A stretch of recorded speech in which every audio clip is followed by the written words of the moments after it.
Austrian Economics. It's the only economic science that actually makes any sense at all, right? Keynesian economics, when you start to peel back the layers, is, I think, one of the archetypal examples of a pseudoscience, right? It's complete bullshit, or at least, that sounds too harsh. It's applying, you often use the term physics envy, right? Where it's applying sort of mathematical principles to a domain where those are not applicable. And one of the chief reasons is that there are no constants in human action, right? Every time you take water to 0 degrees centigrade, it freezes. So we can develop frameworks of knowledge around that, but you can't do that with human interaction, obviously.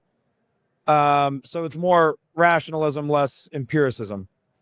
Why has this not propagated into mainstream economic science? Is this a money, you talk about this some in your book, that the money printing cartels, central bank cartels, are using the proceeds stolen through that operation to fund this pseudoscience and to propagate it as truth and to suppress Austrian economics. What can we do to get the principles of economics into more people's heads other than waiting for Bitcoin to monetize? Yeah, I think this is, the reason I think these ideas are just not popular is that they don't pay the bills of economists. At the end of the day, in the fiat system, since money was taken over by central banks in 1914. Really, World War I was when modern central banking was born, unfortunately.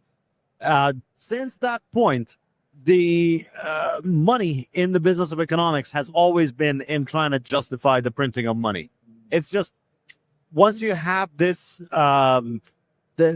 this hack of the system, once you've managed to exploit the system in this way where you're able to access the money printer, then there's an enormous reward for coming up with propaganda that justifies this. Because if you justify it, if you can develop the political capital to develop this, to allow people to do something like this, then you're going to have an enormous amount of rewards for from using the money printer. Yeah. So you can understand the capital, you can understand modern economics that is taught at universities, and I'm not exaggerating when I say this, as essentially being money printing propaganda. It's propaganda for the printing of money. Right. And so in order to justify the printing of money, it needs to hang on to the pretense of scientific objectivity. Yes. It needs to pretend that the mathematical equations are objective and that the central planners are just benevolent planners that are doing the best that they can to give you the best outcome for you and for everybody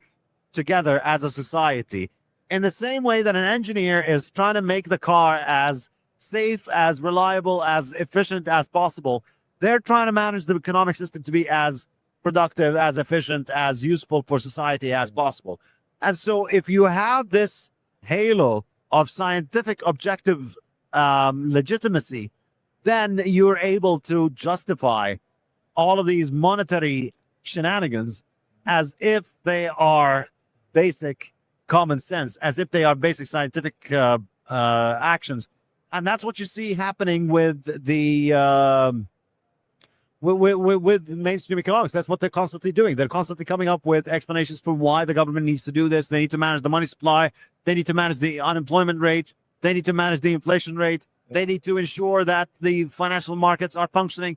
All of it boils down to always arriving at the same answer, which is we need to print money. When I teach Keynesian economics at university, I teach them the textbook propaganda stuff, and there's always be a couple of lectures where I take some time out and explain it to them from, I take them out of the rat's maze and show them the maze from above. Tell them, look, this is why this is that way. If you really want to make sense of what's happening, just understand that this is a very elaborate story concocted with the explicit purpose of arriving at the conclusion that the government needs to be printing money in order to fix things. And so if it doesn't make sense to you, just think of it this way, and then suddenly it will. And many of them would say the same thing. Exactly. That's when it made sense. And before that, you're really struggling to follow their reasoning. You're really struggling to put together all of these factors in order to be able to understand why they're arriving at those conclusions. But then once you understand that, okay, there's an ulterior motive and there's a preset conclusion and they're just working their way out. Yes. They're working their way around in order to get to it. Then it all makes a lot of sense. But the problem for Keynesian economics, for Austrian economics, or I should say just economics, real economics, economic science. yeah, the problem for it is that it does not pay the bills. You can't, as an economist, you're not going to make a lot of money from telling people, no, you shouldn't run the money printer, and therefore you shouldn't pay me tons of money to tell you to not run the money printer, because how are you going to pay me if you don't have the money printer? You can pay a lot more economists with the money printer. So what I did, to answer your question, what can we do, is I wrote this book. I'm selling it. I'm translating it to many languages. Go to my website, saifedean.com, where you can find it and buy it.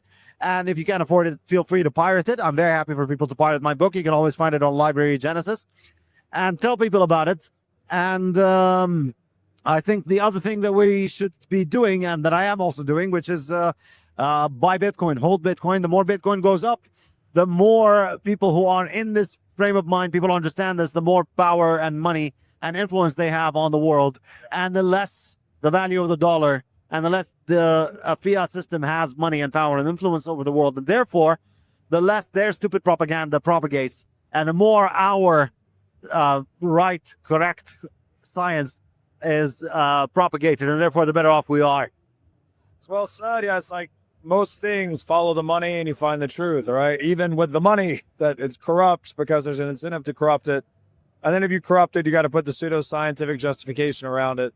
And I'm optimistic. There's that other saying that science advances from funeral to funeral.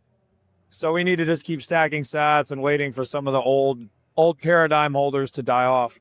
Thanks for watching.